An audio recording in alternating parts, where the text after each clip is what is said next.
บอกแล้วยังมาสอนเขาแล้วขอซื้อแล้ว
ท่านมาที่นี่การเป็นการเต้นในระดับบทที่หนึ่ง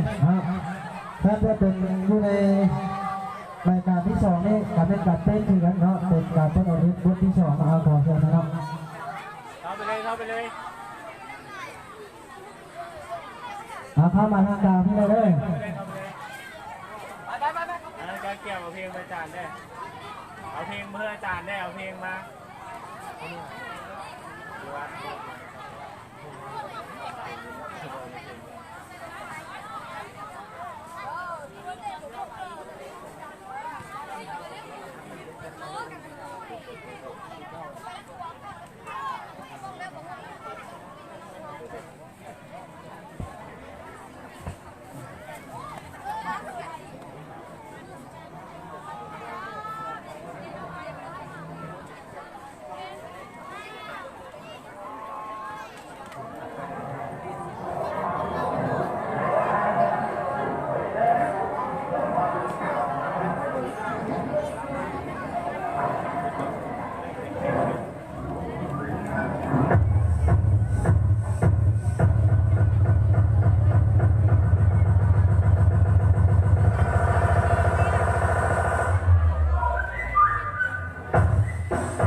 ตุ๊กในซุ้มเชียร์เนาะ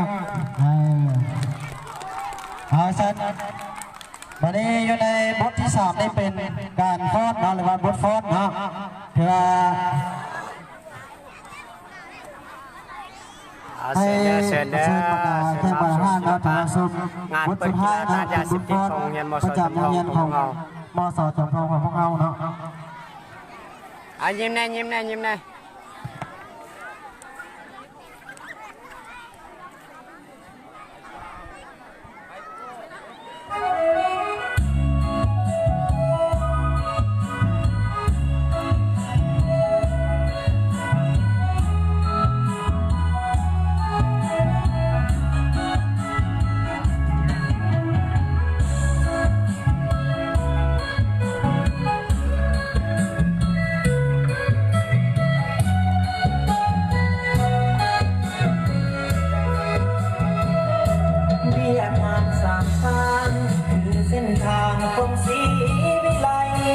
เป็นเส้นทางสว่างสวัย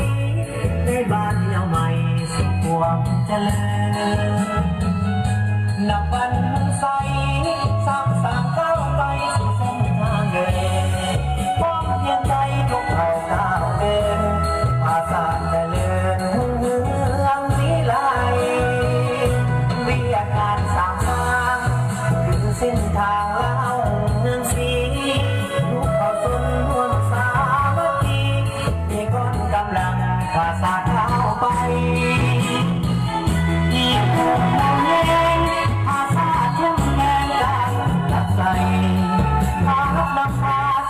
ทายสร้างสามเก้าไปบ่ได้นอนทางที่มาสร้างแขวงเป็นหัวหน่วยยุทธศาสตร์เหตุความสามารถเพื่อประเทศชาติเฮาพร้อมกันสร้างสรรค์สร้างเมืองเข้มแข็งป้องกันอดแห้งให้เดินก้าวหน้าสร้างบ้านเป็นหัวหน่วยพัฒนาอาสาประสานให้เข้มแข็งจะมือกันเข้าทุกคนจงพร้อมเพียงใจผู้ที่ตนอยากเห็นกายพร้อมกันก้าวไปสร้างสาหัวแบง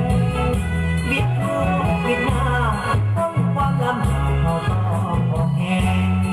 สามัคคีทวนห่วงแหงสามเข้มแข็งจนชั่วนิรัน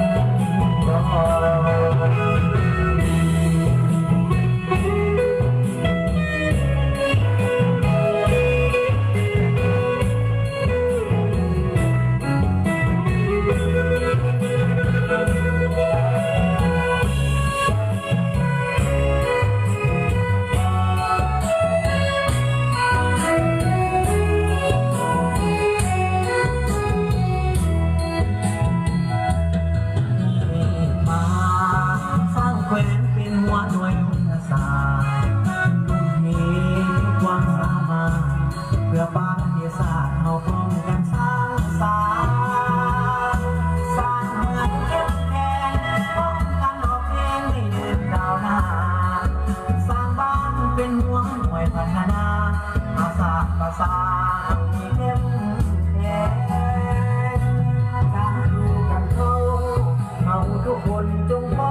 บิดหูบิดหน้าพ้องความลำบากเขาต้องห่วงแหงสามัคคีทวนห่วงแหงสามเข้มแข็งจนชั่วนิรันดร